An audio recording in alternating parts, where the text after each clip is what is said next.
The Association of African Universities, AAU, Africa's apex higher education organization, invites stakeholders to its 15th quadrennial General Conference from 5th to the 8th of July 2021. The theme is the future of African higher education.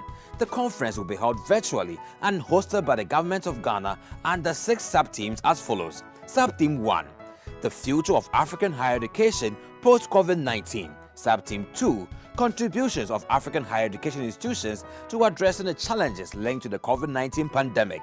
Sub-theme 3, contributions of African higher education institutions in achieving sustainable development goals. Sub-theme 4, funding of African higher education institutions in the face of unpredictable economy.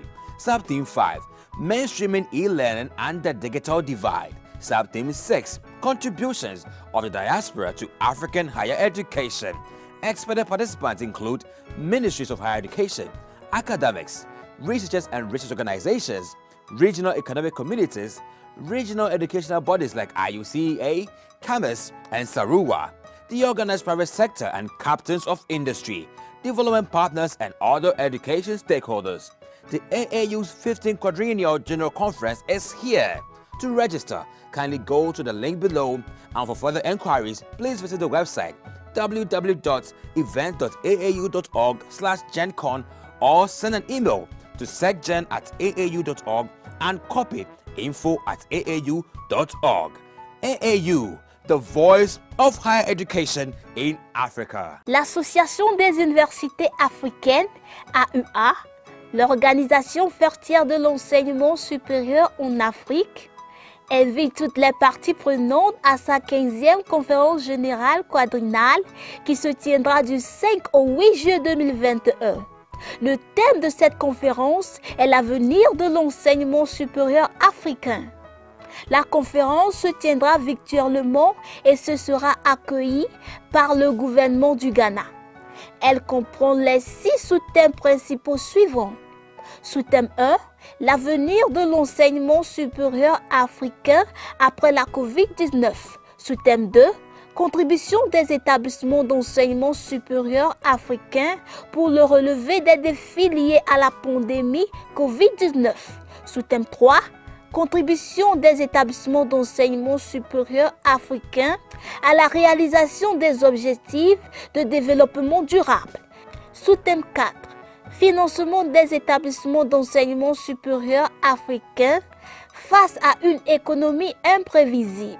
Sous-thème 5, intégration de l'apprentissage en ligne et de la facture numérique. Sous-thème 6, contribution de la diaspora à l'enseignement supérieur africain. Les participants attendus comprenant entre autres les ministères de l'enseignement supérieur, des universitaires, les chercheurs et organismes de recherche en Afrique et au-delà, les organismes éducatifs régionaux comme la IUCEA, la CAMES, la SARUWA, le secteur privé organisé et les chefs d'industrie, les partenaires de développement, agences et organisations internationales et d'autres acteurs de l'éducation. La 15e conférence générale quadriennale de l'AUA est là. Pour vous inscrire et participer, veuillez visiter la tinyurl.com/AAUGC 2021 et pour plus d'informations sur la conférence, veuillez visiter le site web event.aau.org/GenCon ou envoyer un courriel à secgen@aau.org et copier info@aau.org.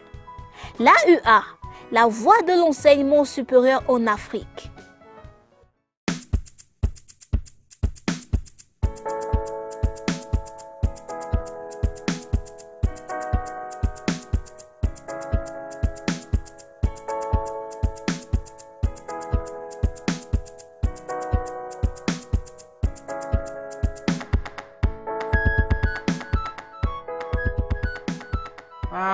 Next, we have the second presenter is the Dr. Simon Ngolomba from the University of Dar es Salaam, and is going to tell us about the post-pandemic digital transformation in Africa, higher learning education. Why does it matter? And Dr. Simon, you can take the floor and present your presentation. Thank you. Okay, thank you, Chair. Hope you can hear me now. Yeah, we can hear you good. All right, good morning, everybody.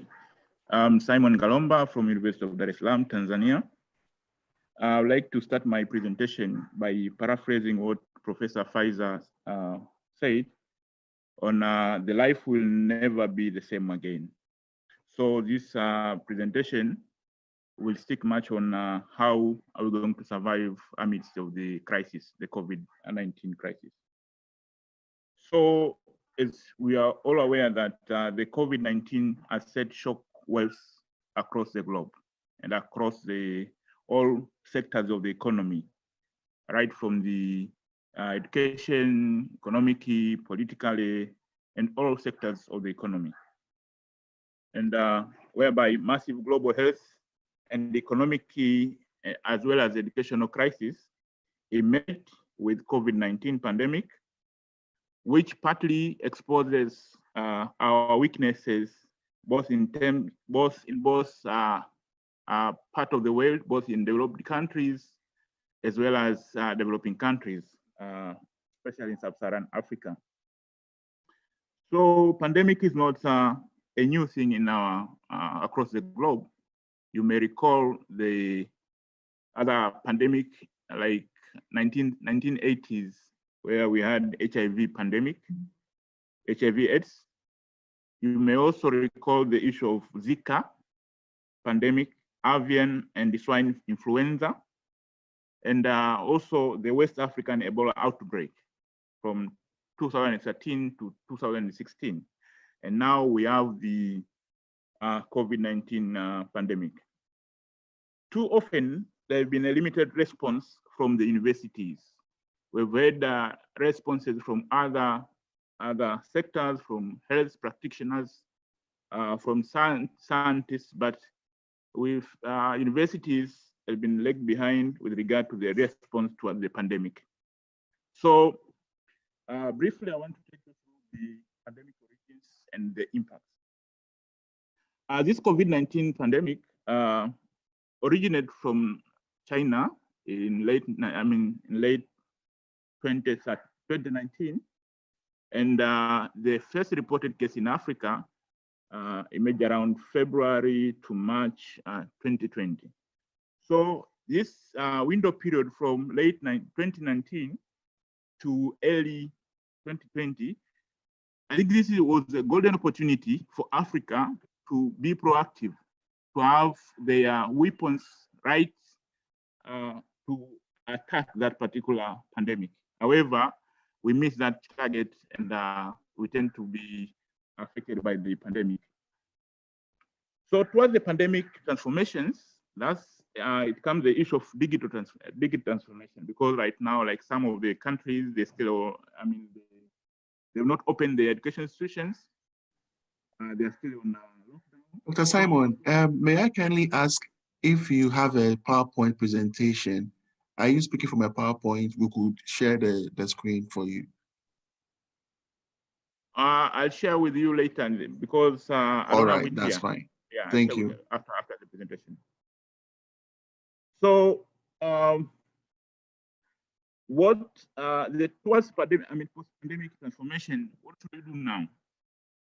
The first thing we need to do as African universities or African higher education institutions, we need to rethink how universities operate along those three core functions of the universities: in teaching, research, and community services. For example, in teaching, like here in Tanzania, we adapted some of the digital transformation, like what Professor said before. Even here, we have learning management system, the Moodle one, where some of the programs we teach through that Moodle program. Also, we have the Open University of Tanzania, on which they fully teach students through the online mode, distance online mode, and they don't have the conventional campus-based programs. Also, the way universities operate in research should also be transformed, think, to adapt the digital transformation as well as community services. Also, another way to transform that is to think the creative or sustainable revenue sources. As you are well aware that most of the universities, they are still depending on the government subsidies through the Higher Education Loans Board and subsidies from the government or donation from the sponsors, and mainly school fees, tuition fees from students. So the way to do that, to do this digital transformation, is to have the creative way of revenue in running the university operations. Also, universities should have the contingent plans for major shocks, including the pandemic. This COVID-19 pandemic caught us unarmed. So, in universities, they should have the contingent plan. They should have plan B in case we have this kind of crisis. Also, the government should have the massive stimulus packages to get the economy moving after the pandemic crisis. So, why does digital transformation matters in higher education? The digital transformation in many sectors, apart from education, began in mid-1990s with the launch of web browsers like internet browser. And some universities, as I mentioned before, that in Tanzania, we have the purely online learning mode for University, Open University of Tanzania, where they do offer the teaching programs through the online mode. Also, from 1990s, few years later, startups need to transform before the popular Y2K, before the new millennium in the year 2000. So that from the conventional way to digital made that most of the institutions to buy more hardware, softwares, and consult services towards transformation from the conventional way to digital sphere. Therefore, generally, the transformation over the last decades has primarily been reactive rather than proactive. I repeat, this kind of transformation for the past decades has been more of reactive. We're waiting for something to happen, the Y2K, the COVID, then we react. But as universities, we need to be proactive because we are teaching institutions, we are teaching students to go and work in the sectors, so we need to be role model of the proactive approach.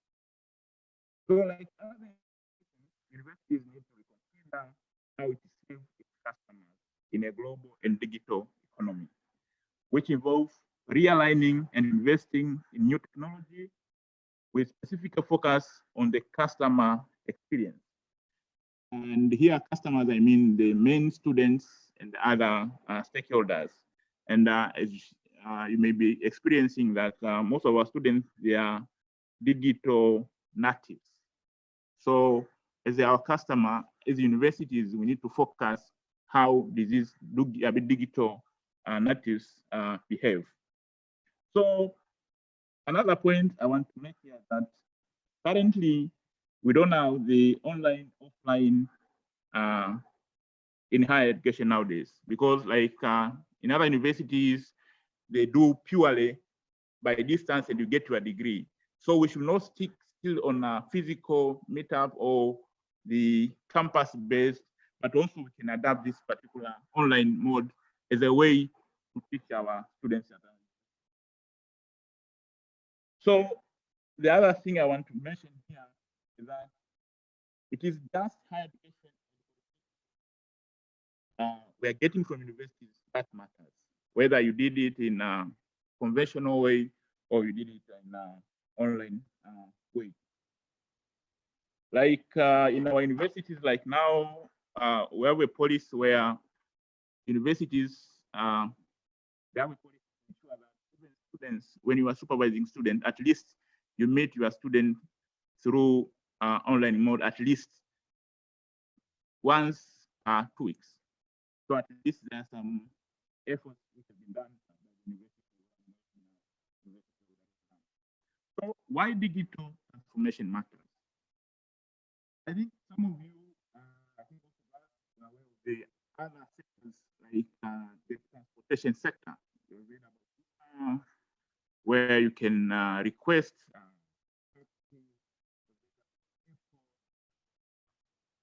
where they manage to transform from the conventional way to the digital. So I think at the university, maybe we can borrow it from the other sector or other companies, successful companies across the globe, so that we can have that particular transformation in our university. So why we want to transform digitally? First is to have a mindset on digital transformation. As I mentioned, we have different types of generation. We have generation X and generation Y. Generation Y are most of our learners at universities. They are very resourceful when it comes to digital applications, ICT knowledge compared to the most of the staff. Maybe they're still in generation X. So we need to adapt. We need to take them on board to ensure that we are at the same level. Also, we need to have interest, committed leadership focus on digital transformation, because on anything you are doing at the university, you need to pass through the leadership structure, the organizational structure. So we need to have leaders at the helm of the university which push for that digital transformation. Also, as Professor Naido said, that there's a big challenge we are facing, that we don't have enough technical support from the in our staff team. Like from the Open University of Tanzania nowadays, they have 24/7 support system services to students. When you have any problem, they have a chat room where you can just send your inquiry and then respond immediately. So how to get started on digital transformation? I think that could be the take-home assignment for you. Maybe you can share with us the experience where we can, how we can start from there. Thank you very much, Mr. Chair. Hello, can you hear me? Thank you, Doctor, for good presentation and very insightful clarification on the e-learning in the University of Tanzania and in your country specifically, and the program you have just launched in this COVID-19. Just one short question. I would like to love some media mentioned about that Tanzania did not put heavy measures on COVID-19 prevention. Maybe you can give some comments, and after we can just receive some questions and comments on your presentation. Thank you.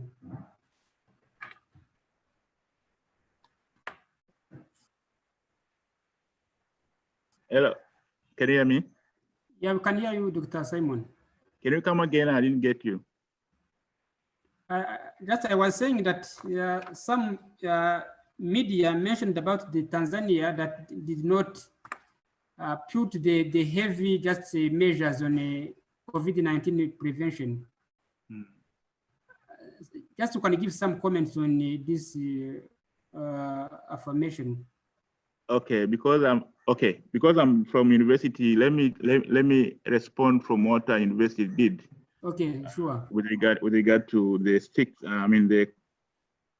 we closed around mid-March to June, and then the universities and other education institutions reopened, but universities, they managed to have some measure like social distancing, make sure that every student wearing the mask, and we had the sanitizers and hand washing facilities across the across the universities. I'll share with you, we'll see that in my presentation, which I'll send you shortly.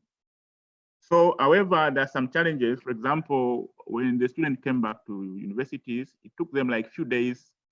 They are still on a mask, and actually we emphasized that, okay, everyone should wear a mask when attending classes.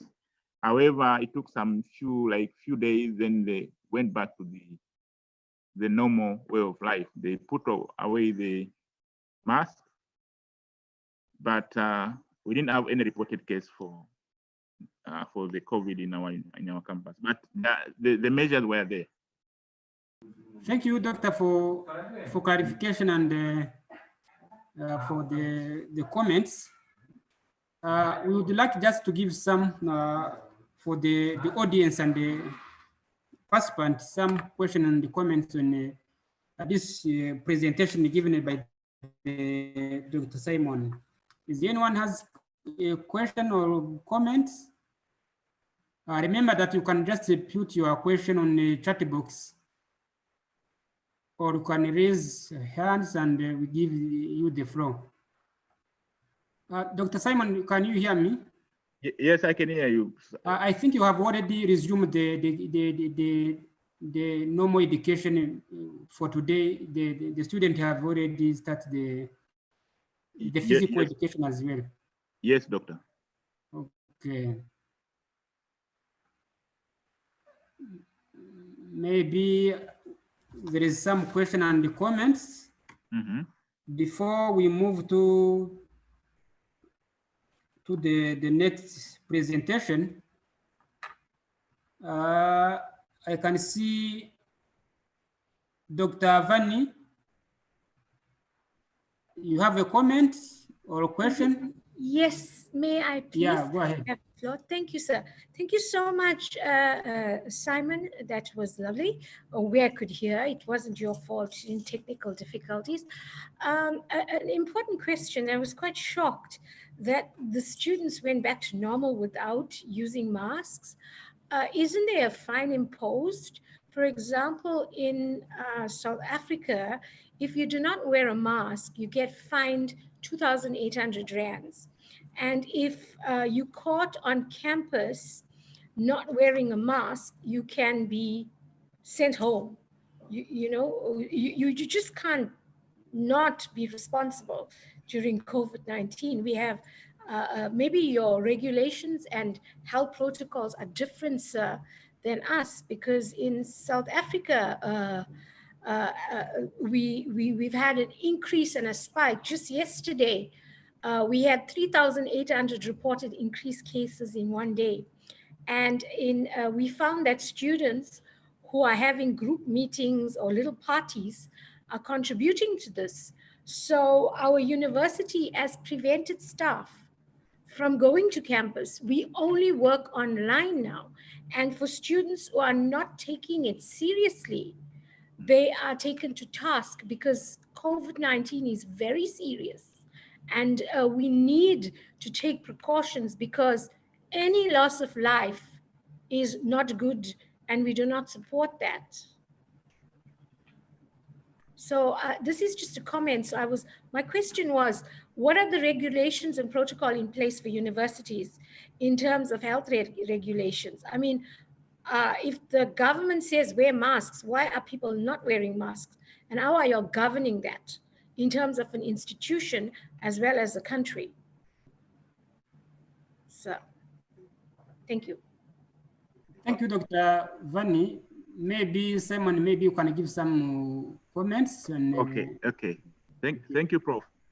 Well, with regard to regulation to students when we reopen the education sessions, the university gives some instructions to both staff and students to wear a mask all the time.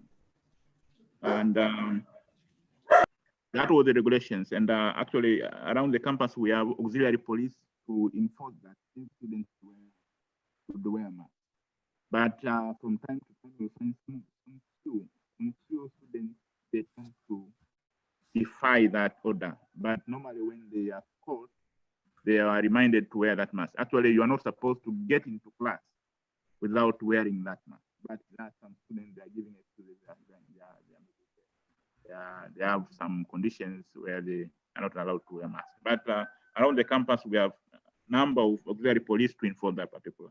Also, I want to mention that, as you're aware, that most of the universities in Africa, we have classification of students where you have large classes.